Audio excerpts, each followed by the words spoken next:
Let us declare Luke 4:18 and 19. The Spirit of the Lord is upon me, because He has anointed me to preach the gospel to the poor.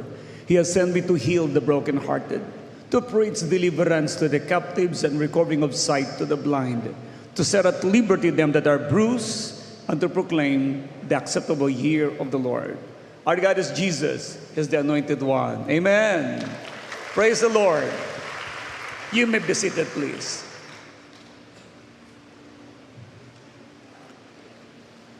Good morning. Excited ba tayo ngayong araw na to? Sa totoo lang, every Sunday we are all excited dahil muli nating mararanasan, purihin ang Diyos. Muli natin maranasan na yakapin tayo ng Diyos, especially sa lugar na ito. Naniniwala po ako, kung mayroon pong excited na pumunta po dito at maluwalhati, walang iba kundi ang Diyos. Excited po siyang marinig niya ang ating mga papuri at pagsamba. The enemy and the pandemic is trying to stop God's people to go to the temple and worship His name. But blessed are those people na hindi po nagpapa-apekto sa pandemyang ito. Praise God. Kaya sa oras na to ay masasabi kong you are blessed. Even though 20 years old pababa ay hindi allowed na pumunta sa church, which is hindi ko maintindihan ang ganong klase ng batas. 60 years old pataas na ang mga mothers, fathers na excited na mag-worship kay Lord, hindi rin po pwedeng papuntahin. Ngunit ang batas ay batas. Wala naman tayong pwedeng gawin doon kundi sumunod. Ngunit tatandaan po natin, anuman ang sitwasyon, dapat maging open ang ating pong pamahalaan pagdating po sa pagsamba. Because worship is very essential for every individuals sapagkat without God's blessing, we cannot survive. Hindi tayo pwedeng mabuhay kung wala ang ating Diyos. Kaya nga ang utos ng Diyos sa atin, seek first God's kingdom and His righteousness, and all these things shall be added unto you. Alam din ni Satanas ho yun. Kaya si Satanas ay gumagawa ng paraan na huwag sumamba ang mga tao. But praise God, sa atin naman, anywhere we can worship God. Ngunit masigit naman na tayo po'y nasa sambahang lugar, pinupuri ang Diyos na may likha ng buhay natin. Praise God. Nalulungkot po ang marami dahil may mga nagtitext po sa akin, hindi pa po ba kami pwede, Bishop? Sabi ko, pwede sana. Pwede, kaso may sana. Dahil sa sitwasyon. Sa Italy ay wala na pong lockdown. Siksikan na muli ang mga buses. At sila pimalaya na sapagkat napatunayan nila na ang COVID-19 ay madali lang palang gamutin. Kaya kung papansinin ninyo, ang namamatay sa buong mundo is more than 600,000, which is compare sa namamatay every month. Kung bibilangin po natin yan sa buong mundo, sa loob ng isang taon ay pumapatakbo ng 56 million people ang namamatay worldwide sa loob ng isang taon. Kaya kung i-divide niyo po yun, mga minamahal, every month there are 4 million plus ang namamatay sa buong mundo.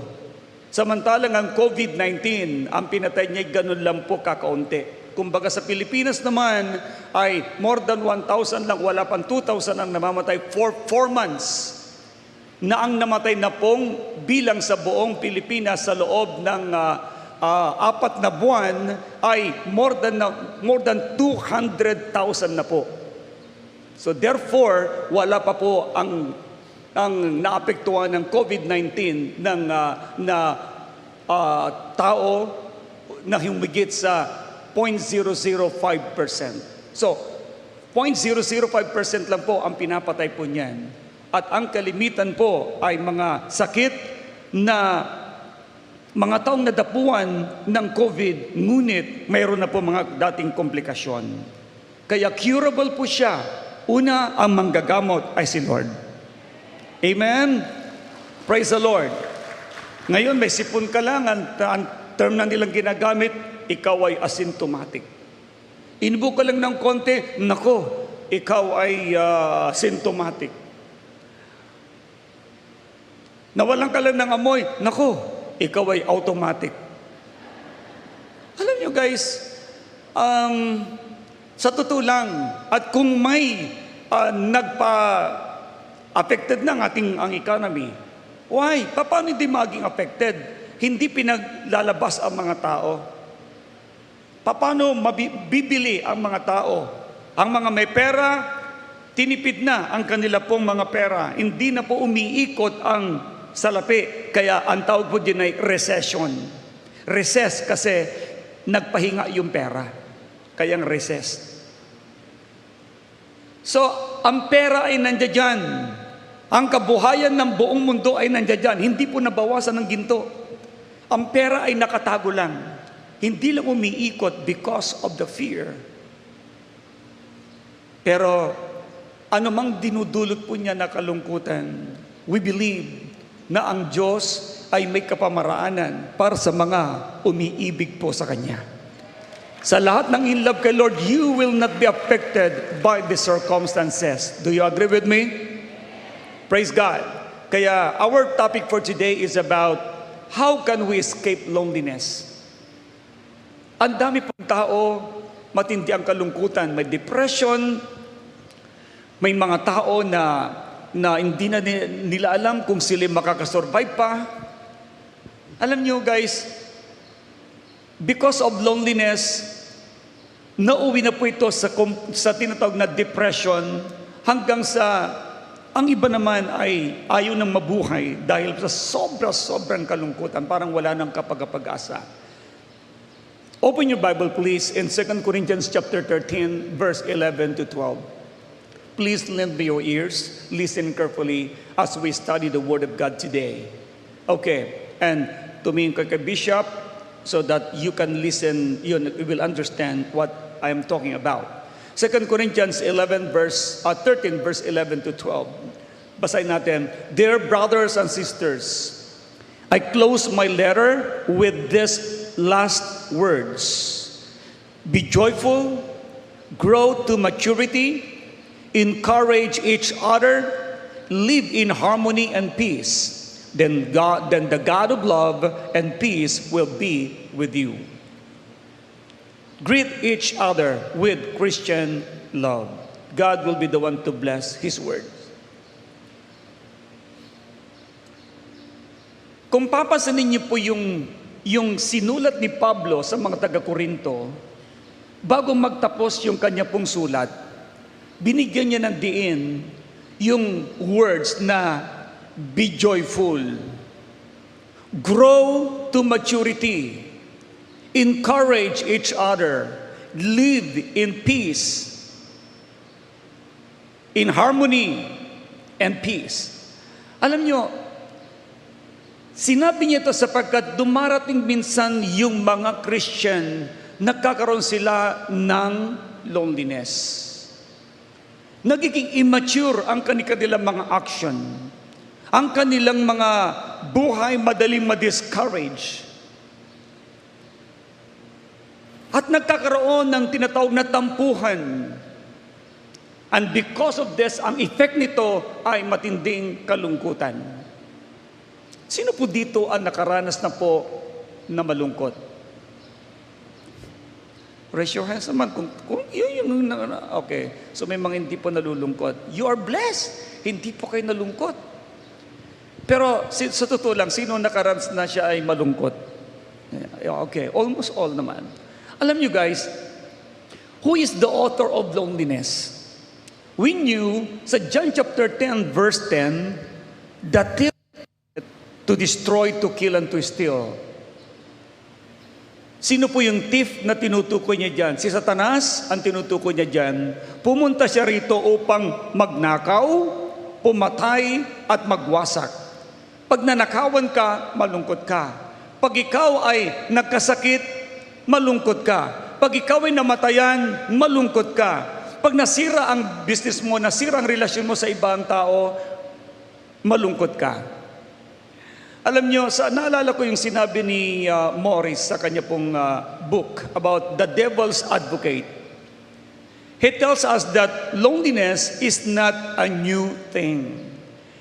Ang kalungkutan daw ay hindi isang bagong bagay. Ang kalungkutan na idinudulot ng broken relationship, minsan napapawalay ang kapitbahay dahil lumilipat na po ng ibang lugar.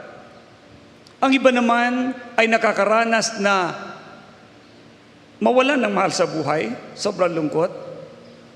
Minsan naman, ang laging magkahawak na mag-asawa ay naghihiwalay dahil nawawala na ang isa. Nawawala at napapalayo ang mga magulang dahil minsan po, maski na nasa ibang bansa, malungkot pa rin ang mga anak dahil malayo ang kanilang mga magulang. Dumarating din yung panahon na yung relationship na magkakaibigan ay nasisira. Dumarating din yung panahon na hindi magkaintindihan ang mag-asawa, hindi magkaintindihan ang boss at ng mga empleyado. All of this ay normal daw na nangyayari, ngunit ang tawag po dito ay kalungkutan na nagiging epidemic sa ating pong lipunan. Epidemic in our society. For some of us, it was a parting ways between close friends, a broken family, infidelities ng isang husband, denials or betrayals ng mga magkakaibigan, rejection ng membro ng pamilya, at ganun din, lalo tigit kapag nawawala na ang mahal sa buhay. Alam nyo, ang loneliness is always characterized by a feeling of emptiness somewhere in the region of diaphragm. Na nagkikrave po tayo na tayo'y mapuspos. Na katulad ng isang vacuum, gusto niya lagi na mayroong hinihigop. Kaya nga ang vacuum ay nanghihigop. Na yung mga tao sa kanila pong ginagawang panghihigop para lamang mawala ang loneliness, ito'y idinadaan nila sa pagkain para lamang sumaya ng konti. Idinadaan po nila ito sa iba't ibang klase ng inumin. At minsan naman, sa ibang tao at mga gadgets, maging sa panahon natin ito, para mawalang loneliness ng mga bata, bumibili sila ng mga gadgets nila na hindi rin nila napapansin, napapalayo na sila sa kanilang mga magulang because of lack of communication na rin. Nalulungkot ang magulang dahil na rin sa ang hinanap ng bata ay ang mga gadgets, etc. Yan po ang tinatawag po nating mga kalungkutan na nararanasan ng maraming mga tao. Now, number one, how can we escape loneliness? Paano ba natin matatakbuhan ang kalungkutan? Sinong gusto maging masaya? Do you wanna be happy? Sino ba naman, Bishop Art, ang gusto maging malungkot? Pagkakahirap nung ikay malungkot, pag ikaw pala lagi malungkutin, ang bilis mong tumanda. Look at yung itsura ng tao malungkot, ganito siya. Di ba, ang sama? Tapos, bagsak kaagad po yung yung kanyang cheeks. Tapos ang kaganon pa. Nadagdagan pa, lalong kukulubot. Alam nyo, ano man ang pagpapaunat mo, kapag ikay malungkutin, babagsak at babagsak din. Kaya maraming mga tao kang maririnig na ang taong masayahin, mas mahaba ang buhay at mabagal ang pagtanda. Ngunit ang tao na malungkutin, ang ikli ng buhay, ang bilis ding tumanda. Pili, maging masaya o malungkot? Okay. Pili, gusto mahabang buhay o maikli? Alam nyo guys, we can escape loneliness. Pero let me explain first. Loneliness is a state of mind. Yan po'y estado lamang ng isip mo. Sa isip mo lang yan. Na-program lang sa mind mo. Not a place to stay. Hindi po yan isang bagay na mananatili sa'yo. It's only in the mind. Ang kalungkutan is in mental and emotional, while being alone is physical.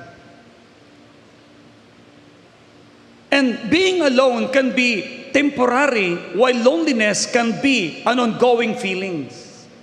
Temporary lang po yung ikay nagsusolo. Ngunit kapag pinili mo ang isang tinatawag na kalungkutan, hindi mo ito nilet go, ito ay ongoing sa buhay mo, nag-occur from time to time. Pero pag long-term aloneness naman can lead to loneliness. Naalala ko si Ruth. Si Ruth sa Bible, isa po siya Moabites. Moabita, hindi po siya Israelites. Siya po ay manugang ni Naomi. Si Naomi, nung pumunta sa Moabites, namatay ang kanyang asawa, at ang kanyang dalawang anak din, nagkaasawa ng mga Moabitas, ngunit namatay pareho, kaya 3 silang naging balo. Sobrang lungkot ni Naomi, at ang sabi niya, o mga manugang ko, iiwanan ko na kayo, babalik na ako sa Bethlehem. Dahil nandoon ang mga kamag-anak ko, wala na ako dito nga asahan, kundi ang kailangan ko'y umalis na at umuwi. Sabi ng dalawang niyang manugang, sasama po kami sa inyo, biyanan. Biyanan ba ang tawag doon? Tama, biyanan. Sasama po kami sa inyo, mami. Sabi ni Naomi, mag-stay na kayong dalawa dito kasi hindi ko na rin naman kayo mabibigyan ng anak para inyong magiging asawa dahil balo na rin ako. Dahil mayroon pong kaugalihan noon, kapag ang isang manugang ay nabalo, kung sino yung anak mong lalaki, siya rin ang magiging asawa nito para magpatuloy po ito. Kaya sabi, hindi ko na kayo mabibigyan pa na mapapangasawa, kaya stay na kayo dito. Sabi nung isang manugang niya, sige po mami, dito na lang po ako. Pero sabi ni Ruth, mami, maski saan ka pumunta, sasama ako sa iyo. Yung bayan mo ay magiging bayan ko. Yung kamag-anak ko ay magiging kamag-anak ko.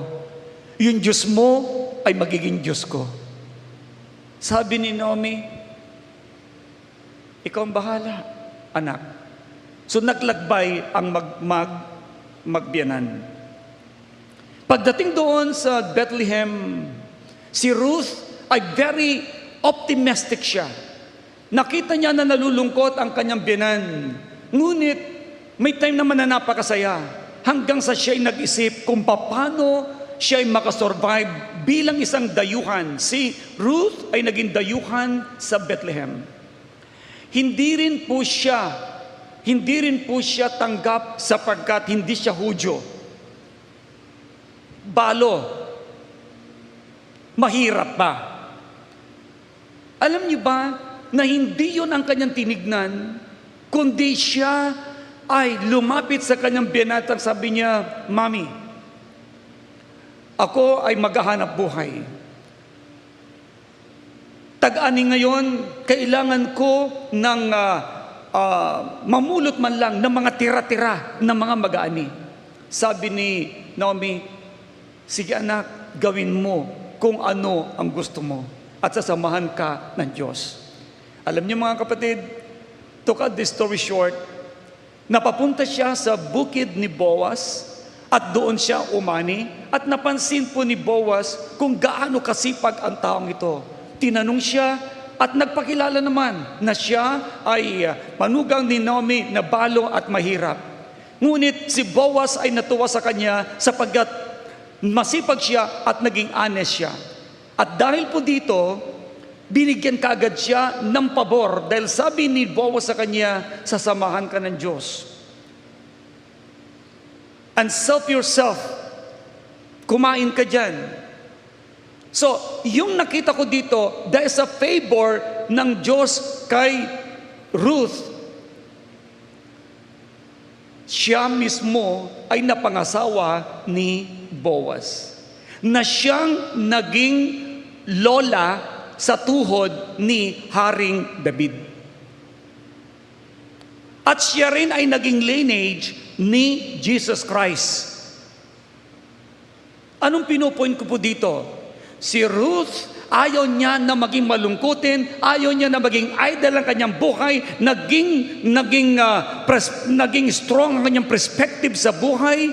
Ang perspektibo niya, hindi siya manatiling mahirap, hindi siya manatiling balo, kundi siya ay naniniwalang may magandang plano ang Diyos sa kanya. Siya ay tumanggap sa Diyos ng Israel, ang Diyos ng kanyang biyanan na si Naomi ang kanyang tinanggap nung dineclare niya, ang Diyos mo magiging Diyos ko, ang tao mo ang magiging tao ko, ang bayan mo magiging bayan ko. In other words, the whole life of Ruth, ito'y ipina-absorb niya sa kanyang Diyos na sinasamba na Diyos ni Naomi.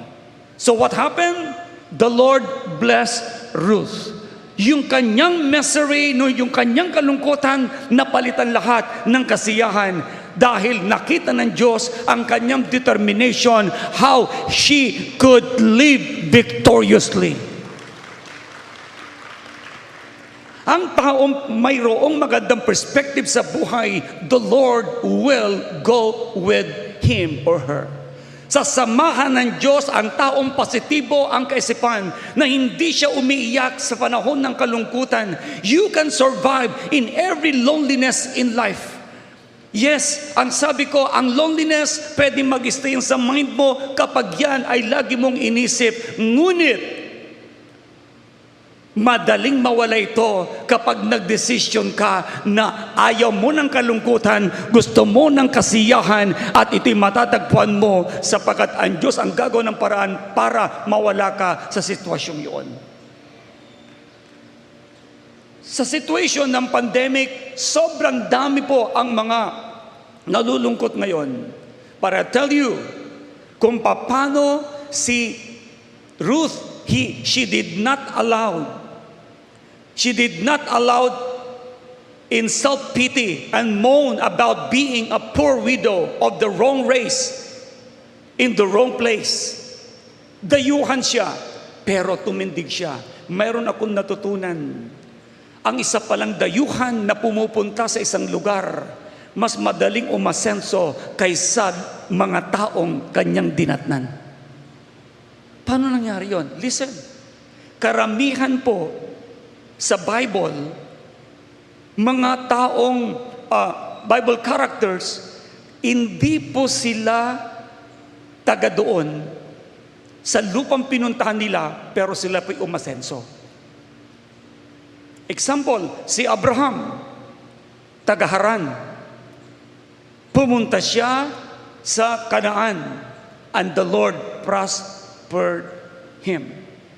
Si Jacob, taga Canaan, taga Israel, pumunta siya sa kanyang biyanan na si Laban, na masukan doon sa Haran, pero siya ay nag-prosper.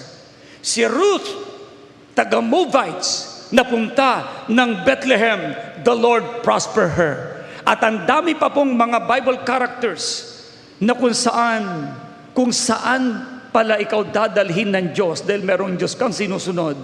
Sa Diyos ka umaasa, kung saan ka man bandang lugar pupunta, bansa man o probinsya man, God will going to prosper you because the Lord will put you in the right place and in the right time. Are you listening to me? Everybody say, right place, right time.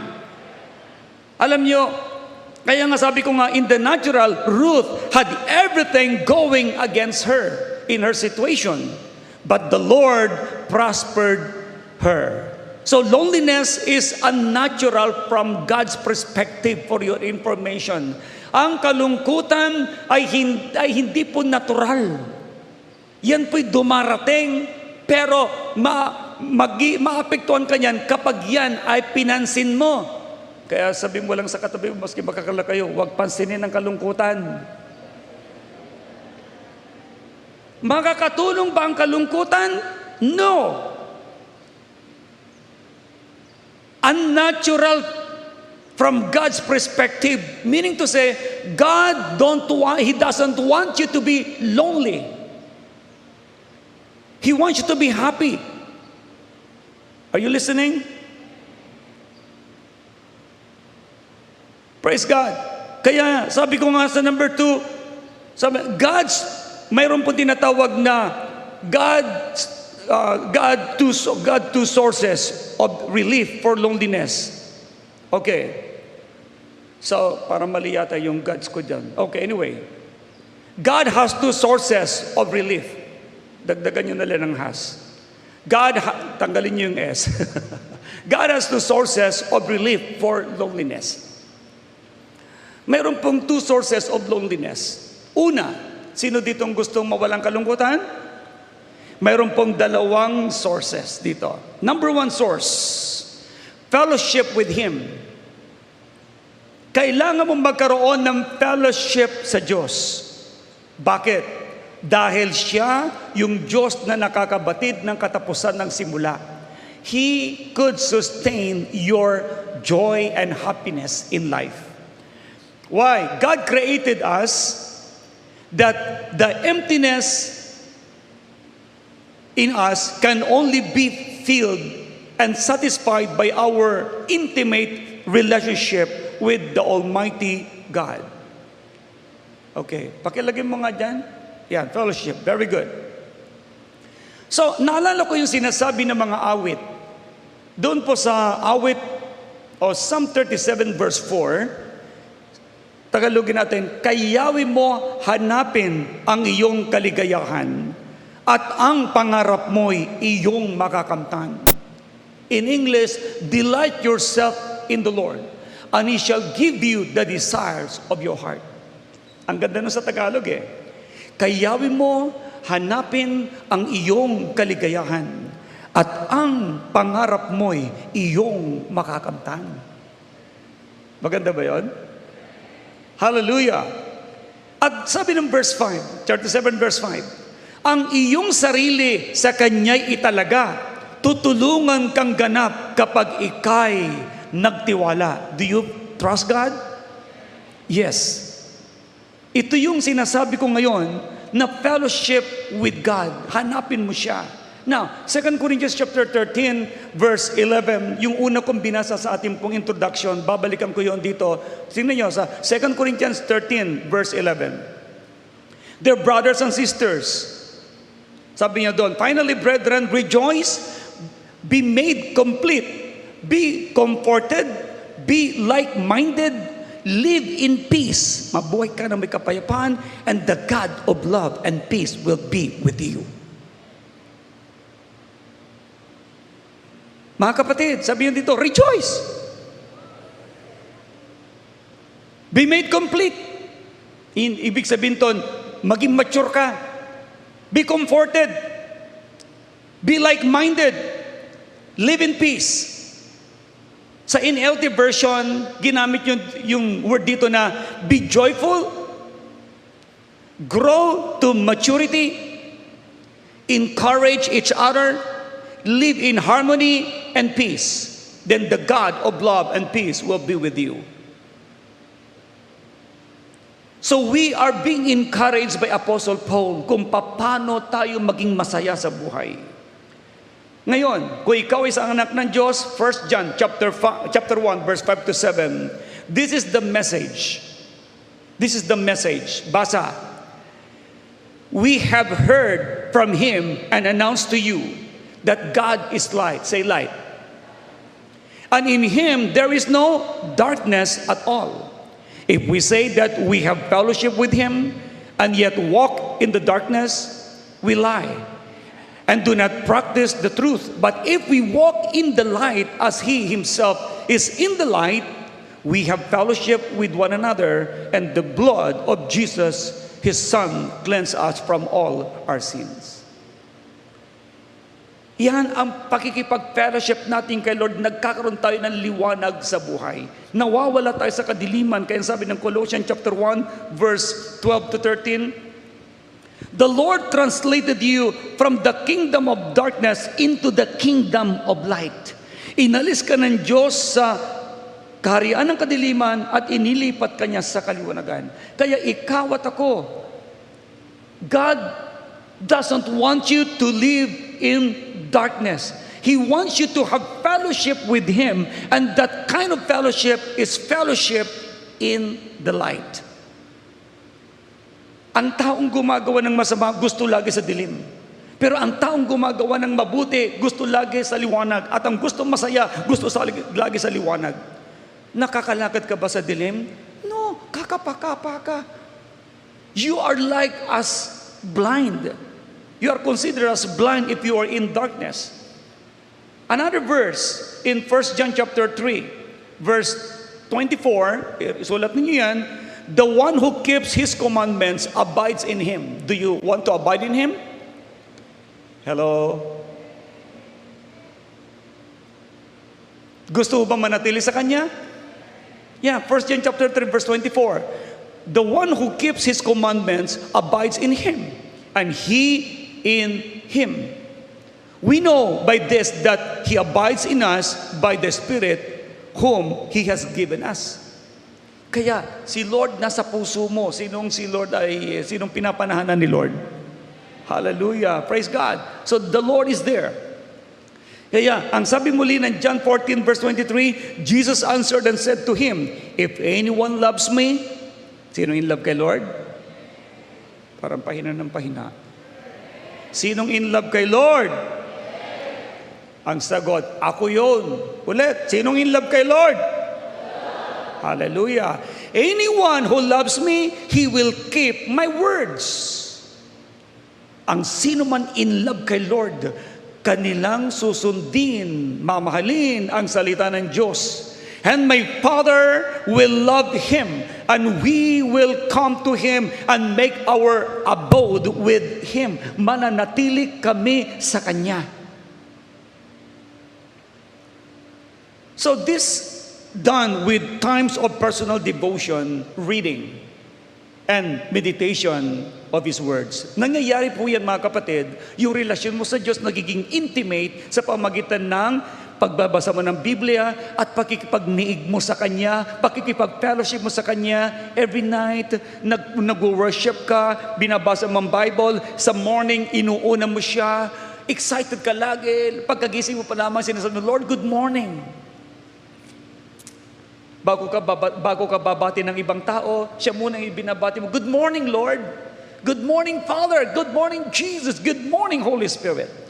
Kaya ka nag-good morning, binigyan ka niya ng bagong lakas at may makaka-fellowship na naman ang iyong Father, Son, and the Holy Spirit sapagkat He is always longing and waiting for your worship.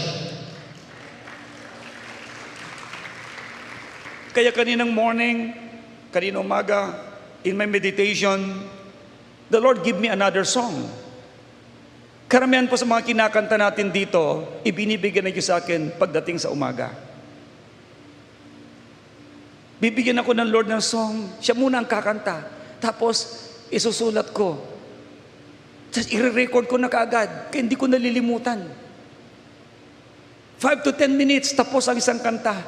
Why? I have fellowship with my Father. And I choose to be happy. I'm a happy person. Kasi I want my God to be happy with me.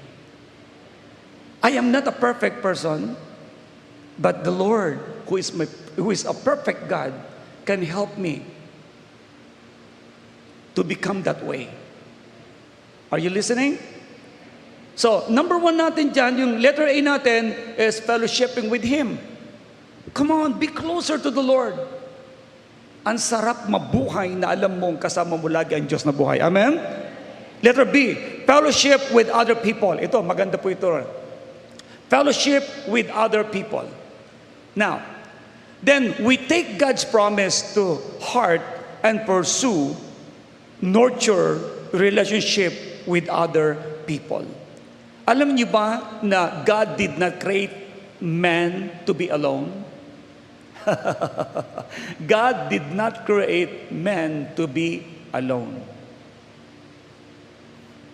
Kaya sabi sa katabi, bawal mag-solo. Nung nilikha ng Diyos si Adan, ibinigay sa kanya lahat ang mga hayop, siya ang nagbigay na lahat ng mga pangalan, pero he was alone. Kaya ang sabi ni Jesus, it's not good for man to be alone. Kaya yung po yung mga single ho dyan, mag-asawa po kayo. Ay, paano kung talagang ako ay single blessedness? Okay, you are happy because you are single. Pero si Pablo, naging single din siya. Wala naging asawa si Pablo, di ba? Malay mo kung ganun ka rin. Pero Paul is very happy person. Okay, so ngayon, God created man not to be alone. Kaya ang tawag po dyan, gusto niya ang partner, na may kapartner ka. Kasi mas maganda may kapartner para may kakwentuhan. Kaya kung kayo mag-asawa, dapat nagkikwentuhan. At ang pinagkikwentuhan ay yung magaganda at hindi yung kapangitan. At ang mag-asawa, hindi po nagpupulaan. Hindi mo sinasabing, ano kay tsura mo? Pangit ka na eh. Ano sasabihin po ng misis mo? Dahil mo. Alam niyo guys, ang mag-asawa ay nagkikwentuhan, hindi lang mag-asawa kundi good friend. May friendship kayo. You don't want to hurt one another. Yan ang relationship. Kaya, alam niyo, the fact that we are created to live in the presence of God indicates that we are relational creatures. Ang tawag sa tao ay relational creatures. Nilikha kang mayroong relasyon. Na hindi ka katulad ng hayop. Alam niyo po yung baboy, mayroon lang inilagay ang Diyos sa kanila na pag sila ay nanganak, padididiin ho yun. After a month, ihiwalay na po sila, wala nang pakialam yung baboy sa kanila, hindi na po yung iiyak. Ganon din si aso. Alagaan din niya yung kanyang mga anak na yon up to 2 months yan. Pag hiniwalay na yan at naglakihan na, maging mag-ina at mag-ama na yan, sila may nagsisiping. Pero pinagbabawal yan ng vet. Tama ba, Doc Floyd? Ay, Doc Victor? Floyd na ang tawag ko eh. Alam nyo, totoo yun. Kaya nga hindi pwede na yung mga mag-anak sa hayop ay sila pa po ang pagsisipingin. Marami doon mabubulag doon, marami masisira. So anyway, hindi tayo doon. Doon tayo sa tinatawag na normal sa mga hayop na in a certain period of time, alagaan nila yung kanilang mga sisiw kung sila'y manok. Pero after that, wala na yon, tapos na ang relasyon nila. But when it comes to people, ang relationship, hanggang nabubuhay yung tao, yan ay karelasyon mo, iingatan mo yan, at yan ay nilikha ng Diyos para sa iyo, para maging masaya kayo. Kung buong pamilya, you are created to be happy family. If you are husband and wife, you are created to be husband and wife and help one another to raise a kingdom. Kaya relational ang tawag po sa tao. Kaya, dahil po dito, hindi pwede kang magsolo. Lagi kang dapat may kausap. Dapat may kaibigan ka. Kaya Jesus understands these feelings in very human sense. When he was alone. Bakit? Kasi gusto ni Lord na maging masayang tao, naranasan niya na maging tao. At nung ang tao ay nakita niya malungkutin, siya mismo ang nagsabi na rin sa book of Isaiah chapter 53, verse 3, na He was despised and rejected by men, a man of sorrows and acquainted with grief. Naranasan niyang i-reject. Pero lahat ng iyon ay kanya nang tinanggap para mawala sa iyo ang rejection. Anong ibig kong sabihin dito? Listen carefully. Si Christ ni-reject siya ng kanyang mga kapatid. Hindi siya tinanggap na Messiah. He was abandoned. Hanggang sa namatay sa krus ng Kalbaryo, umiyak siya nang sabi niya, Eli, Eli, sabatani. Ama ko, ba't mo ako pinabayaan? Samantalang siya nakapako. Ginawa niya po lahat yun, mga kapatid, para lamang sa pamagitan ng kanyang hirap, mawala sa iyo ang kalungkutan. Yung kalungkutan mo, pinasan na niya lahat yon para ikaw ay mabuhay na maging masaya. Dahil ang kalungkutan ay isang curse. Ayaw ng Diyos na maging malungkot ka. Sabi mo sa katabi mo, kalabitin mo, ayaw ng Diyos na maging malungkutin ka. Are you listening? Kayong lahat na nanonood, ayaw ng Diyos na maging malungkutin ka. Bakit? Ang Diyos na rin na nagsabi, rejoice in the Lord always. Again, I say rejoice. Philippians chapter 4 verse 4. Sinabi niya ito kay Pablo. Sinabi naman ni Pablo sa mga taga-Pilipos, rejoice in the Lord always. And again, I say rejoice. Kaya ang relationship, ito mismo ay nilikha ng Diyos para maging strong kayo. Maging masaya kayo. Sino po may mga kaibigan? Di ba mga magkaibigan na nagtatawanan, nagbibiruan, nagpapalakasan, halakhakan? Yon. Now, because we understand your loneliness, He's destroying it. He was alienated from God and He died on your behalf so that you will no longer be a stranger and alien. Pinasan na niya lahat yon dahil naintindi niya ang kalungkutan mo. So, how to apply what we have learned today? Una, sabi nga ng Ephesians chapter 2 verse 10, so then you are no longer a stranger and alien, but you are fellow citizenship with the saints. Pag ang isang tao na born again, hindi ka na raw taga-lupa, kundi dayuhan ka lang sa lupa. Dahil sa ikaw ay dayuhan, kapatid, isipin mo, ikaw ay taga-langit, nandito ka sa lupa, hindi ka dapat maapektuhan ng sistema at kalungkutan ng lupa. Hindi dapat kayo maapektuhan. Dahil ang taong na born again, nakalagay sa Biblia, you are no longer earthly citizen, but you are now heavenly citizen. Yes, you are heavenly citizen. Kaya sabi niya, so now you Gentiles are no longer stranger and foreigners. You are citizens along with all of God's holy people. Ephesians chapter 2 verse 19. Praise the Lord. So now, let me say this. Number one, we need to know daily that God has not abandoned us, that He is with us every moment. Yan, we need to understand this.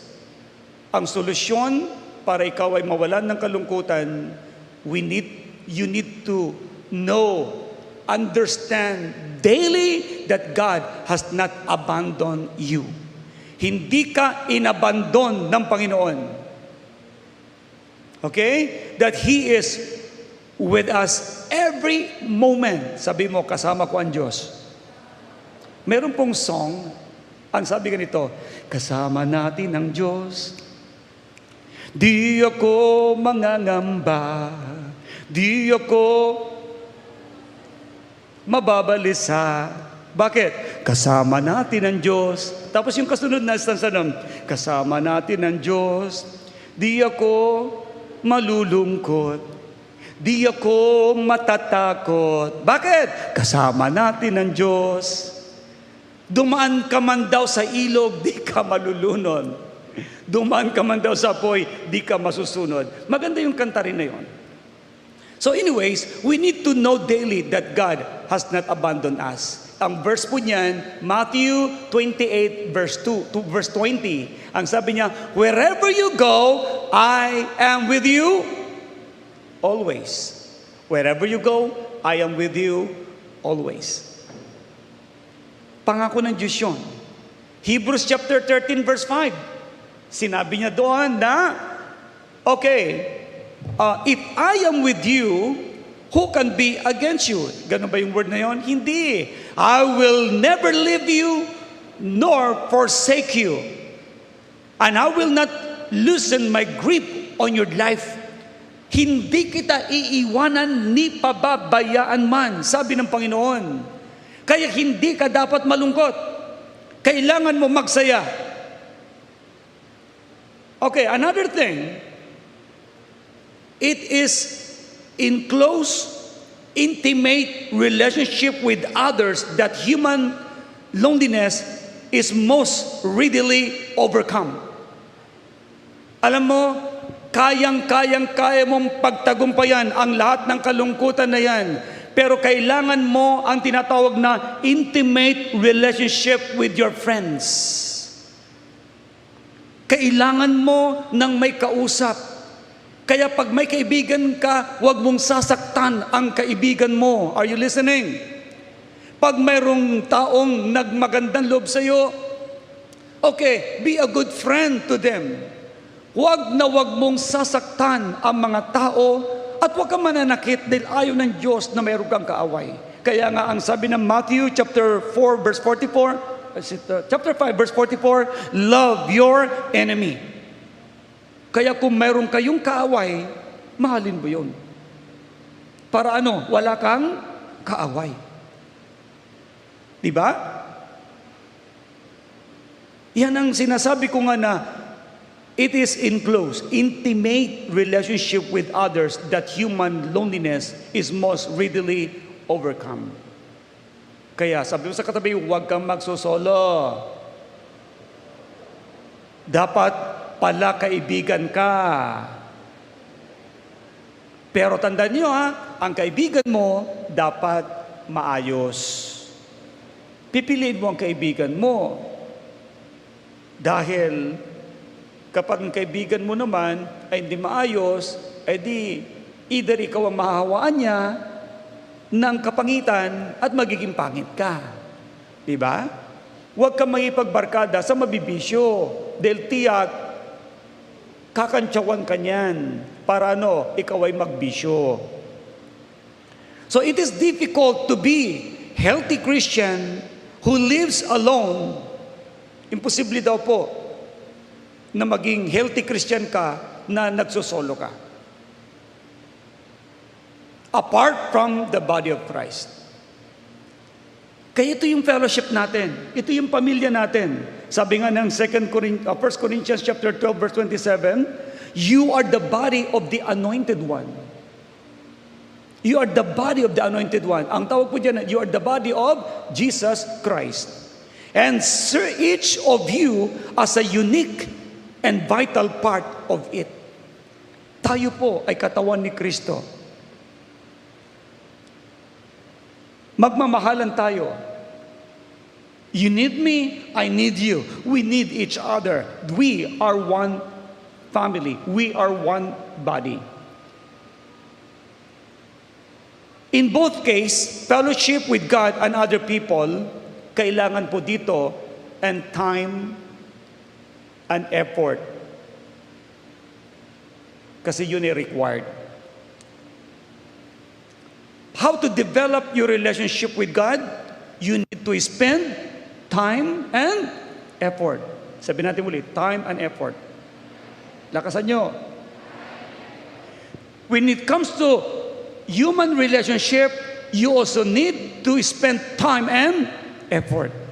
So mayroon kang time sa Diyos, nag-e-effort ka how to worship the Lord. You are giving your precious time to God. So that's where it develops your relationship with God. Time and effort sa friends mo, sa kapatid mo sa Panginoon. Alam niyo, natutuwa ko sa mga anak kong to. I call them anak.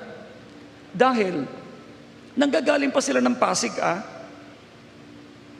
Galing pa sila, may Quezon City pa. Pumupunta lang sila dito every Sunday. They are spending time. Bakit time? Ang agang gumising. Okay? Nag-e-effort, nagda-drive, coming over to worship the Lord and to have fellowship with us. So it develops more intimate relationship. We can pray for each other. Ganito yon. Kaya sabi ko nga sa inyo, tayong lahat na nanggagaling sa iba't ibang lugar, hindi po gawang biro yung gigising ka ng maaga just to come over to worship. But because we love our God, we are exerting effort and time for our God because we believe once we seek first God's kingdom and His righteousness, all these things shall be added unto you. Maging kayo man na mga nanonood ngayon sa FB Live, you have to spend time and effort just to watch me here, just to fellowship with us through distancing worship. Alam nyo, that is awesome. Yan ay napakaganda sapagkat you are spending time and effort to worship the Lord. I would say you are super blessed people. So the same with us, tayong lahat na narito. To develop relationship, spend time. Hindi lang yung hi. No, hindi mo makikilala ang tao just by saying the word hi. Why don't you sit in a cup of coffee? Bakit hindi kayo magkape? Alam mo lang panahon. So you don't have time. Kaya kailangan ng fellowship natin. Nakakaintindihan ba tayo? Okay, and through that relationship, and through that fellowship, yung mismong kalungkutan ng tao dahil lagi nagsusolo, napapawi ho yun. Nahihinga niya ang kanyang sama ng loob, nahihinga niya ang kanyang nagiging kalungkutan, at naipagpepray mo siya. That's why loneliness can be easily wiped out. We can readily remove all of this. Kaya mong alisin ang kalungkutan, and you can choose to be happy. At ang happiness na tinutukoy ko'y hindi yung pupunta ka sa bar, hindi yung pupunta ka sa inuman, hindi yung pupunta ka sa anumang mga diskohan. There is no happiness there. There is no joy over there. Pagbalik mo, sira uli ang buhay mo. But once you choose to obey the Lord, have fellowship with God, and fellowship with godly people, ikaw ay magiging masaya, magiging kontento ka sa iyong panampalataya, tataas ng tataas, at ikaw ay magiging masayang matagumpay. You understand? Kaya mga kapatid, exert time. So invest, ang tawag po dyan ay invest relationship with God and other people, and it become a strong defense against loneliness. What is our strong defense against loneliness?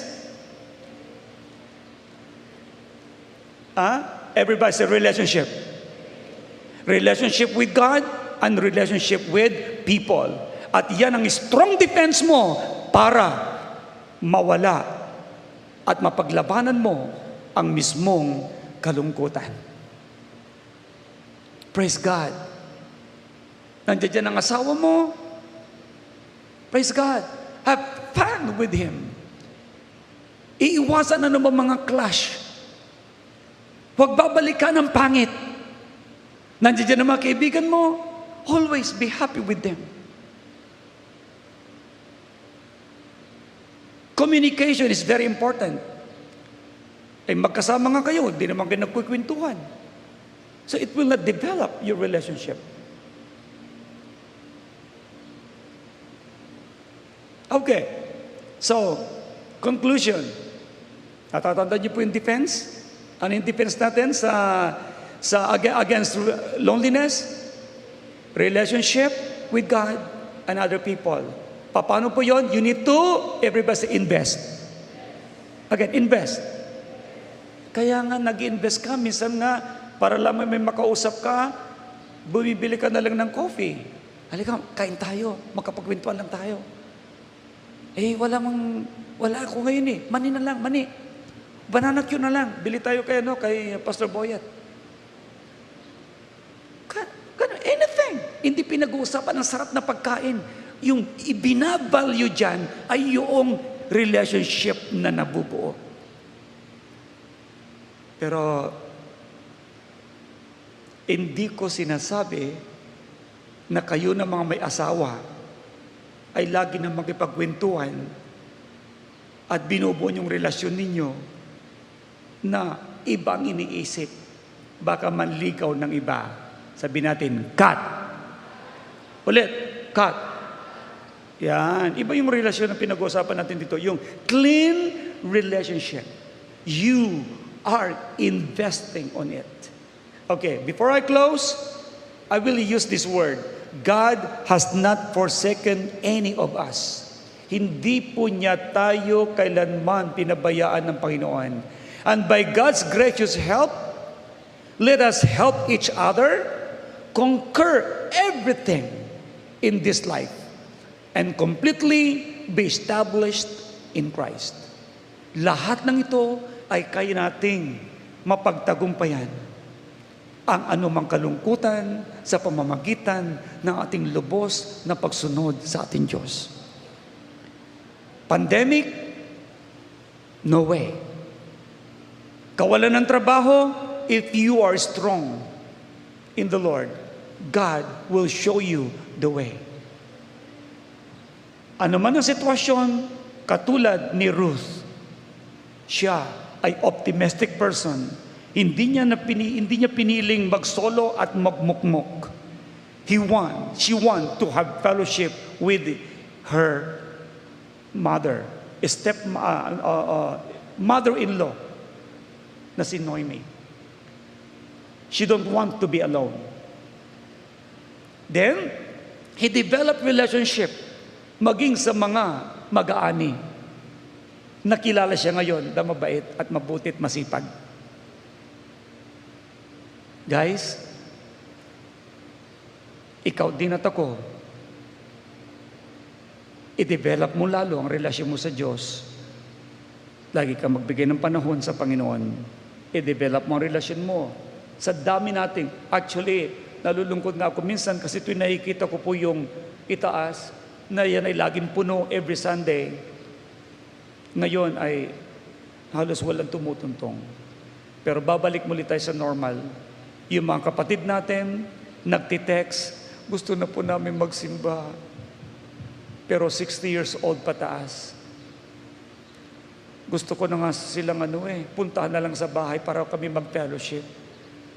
Pero praise the Lord, lahat ng loneliness ay mapapawi as you develop your relationship with God and your relationship to other people. And don't forget, invest time and effort. Huwag mapapagod. Ang taong masayahin, laging masigla ang buhay. Laging masigla ang buhay. Kaya, pinipili po ngayon yan. Gusto mo ba maging masaya o malungkot? Praise God. Piliin mo laging maging masaya. At ang taong masayahin, laging masagana ang buhay niya. Amen? Hallelujah. Ang pag-ibig natin sa Diyos ay napakahalaga. Sino pong in love kay Lord? Sino nagsasabing, Lord, mahal na mahal ko po kayo? Tumayo po tayong lahat, please. Sabihin natin sa Kanya, ibigin ka ng higit sa lahat, Panginoon.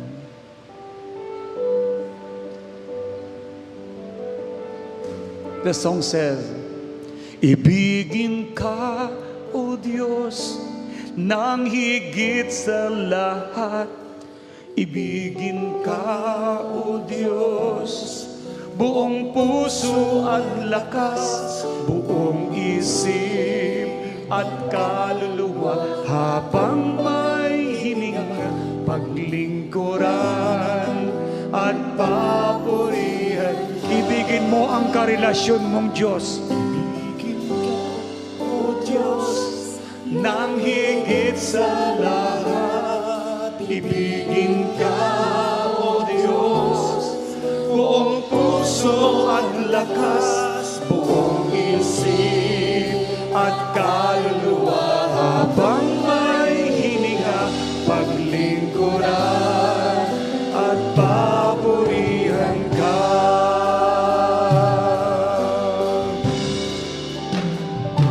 Walang higit kami mamahalin, wala na nang iba sasambahin, tanging ikaw lamang ang nagmahal sa amin.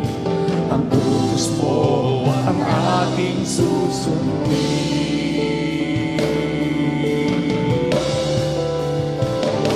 Ibigin ka, O Diyos, nang higit sa lahat. Ibigin ka, O Diyos, buong puso at lakas, buong isip at kaluluwa, habang may hininga, paglingkuran at papurihan ka. Banal mong tahanan, banal mong papangalan, itataas namin sa buong mundo.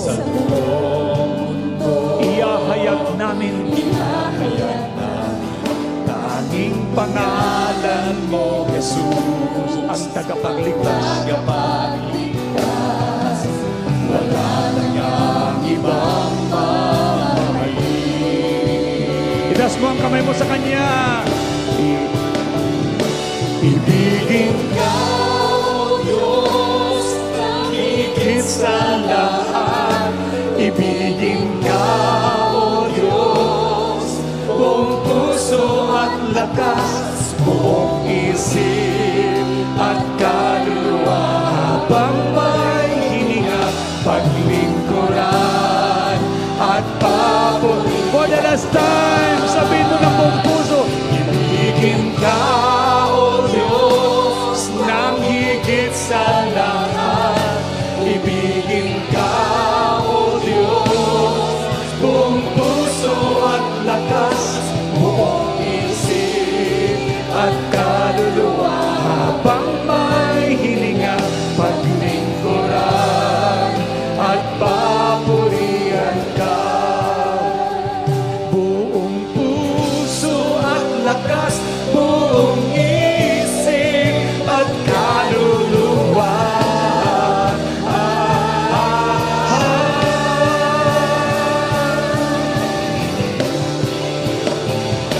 Ibigin ka, O Diyos, nang higit sa lahat. Ibigin ka, buong puso at lakas, buong isip at kaluluwa, habang may hininga, paglingkuran at papurihan ka.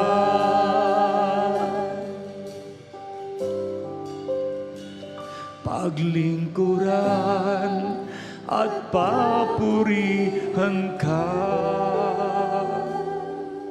Paglingkuran, paglingkuran at papurihan ka.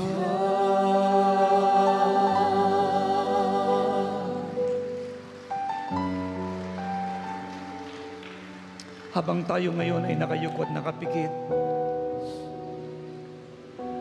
choose to be happy in the presence of God. Choose to be happy, real happiness with joy to your brethren, to your fellow people. At sabihin natin ngayon, kung tayo po minsan ay nagkaroon ng kaalitan, nagkulang tayo sa Diyos ng pagsamba, hindi ka nagbibigay ng effort at time sa Kanya. Bagamat sinasabi niya, seek first my kingdom and my righteousness, and all these things shall be added unto you. Alam mo na yun, ngunit you don't give much time for Him. Mas inuuna mo ang sarili mo. I want you to ask forgiveness to the Lord. Kung sa nakarang mga panahon, you are more of yourself, not for God and for other people. Ask God's forgiveness. Ibigay mo ang buhay mo sa Kanya. You can beat loneliness, I'll tell you. Pwede kang saktan ng tao, pati na inaasahan mo. Ngunit kapag ang Diyos ang nilapitan mo at sinamba mo, at minahal mo ang mga taong in love din kay Lord, you have fellowship one another, you will be happy person. Ask God's forgiveness as you close your eyes. Manalangin ka ngayon sa Panginoon, humingi ka ng tawad sa Kanya. Lord, patawarin mo po ako. Come on, do it. Yung iniisip mo lagi, na minsan sinasandalan mo yung tao, na parang kung wala siya, hindi ka mabubuhay. That's wrong. Godly relationship is always si Lord ang sentro. That you are always there to glorify Him. Minamahal mo yung tao dahil sa mahal mo ang Diyos. Na hindi mo gagawang pagsamantalahan ang kapwa mo dahil may takot ka sa Panginoon. Yan ang relasyon sa Diyos. You want to glorify Him always in your life. At sabi mo ngayon ito, ang prayer na to, Lord Jesus, my life is yours. Patawarin mo po akong lubos sa lahat-lahat kong kasalanan na aking nagawa, na isip at sinalita. Kakulangan ng panahon sa iyo, maging sa aking kapwa, sa aking pamilya. Patawarin mo po ako, Panginoon. Linisin mo po ako ng iyong banal na dugo.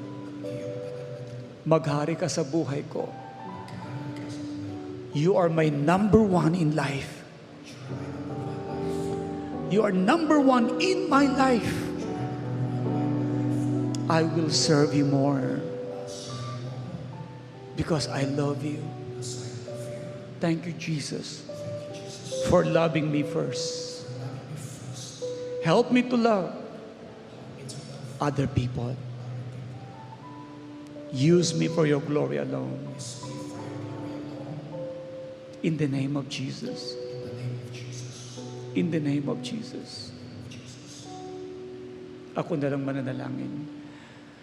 Lord, bawat isang narito, salamat po dahil binigyan mo kami ng pusong masayahin. We choose to serve you and to be happy with you in serving you, O God. Lord, tulungan mo din kaming lahat na lalo namin i-develop ang aming pong relationship sa aming pong kapwa-kapatid, na maging blessing kami sa isa't isa.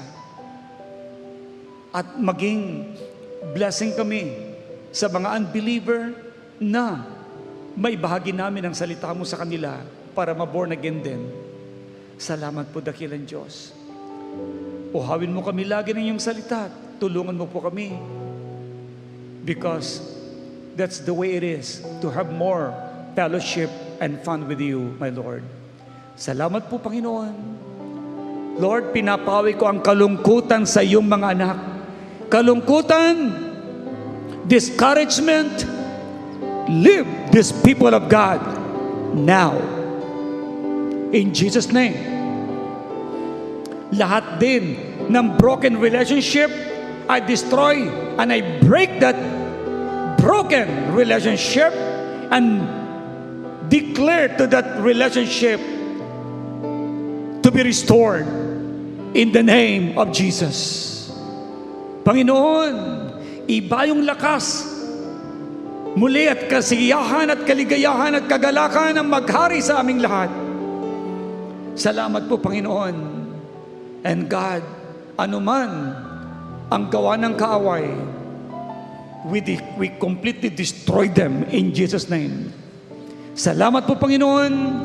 Lord, you will restore even ang mga businesses sa iyong mga anak, mga hanap buhay nila, Panginoon. Hindi po maapektuhan ng pandemic. Lord, you will make a way. You will prosper your people. Hindi mo kailanman sila papabayaan. Instead, ano man ang situation sa paligid, paangat ng paangat ang buhay ng mga JA1 people. Pasagana ng pasagana ang buhay ng mga JA1 people. Wala ni isa man sa kanila ang maghihirap o maghihikahos. In Jesus' name, Lord, pinatunayan mo sa iyong salita, lahat ng tapat sa iyo, hindi po kailanman pagkukulangin, but you will supply all their needs according to your riches and glory in Christ Jesus. Salamat po, Panginoon. At God, padaluyin mo din ang kalusugan at kagalingan sa sino mang may karamdaman. Let there be divine healing in the name of Jesus. Salamat po, Panginoon. Let the JA1 Church worldwide be exceedingly and abundantly blessed. Manatiling malulusog ang pangangatawan in the name of Jesus. Salamat po, Panginoon. Father God, wala po kaming sawa na mag-request sa iyo sapagkat you are our God and we have wonderful relationship with you. We love you, Abba Father. To God be the glory. In Jesus' name, lahat ng pinagpala ng Diyos ay magsabi ng Amen and Amen and Amen. Praise the Lord.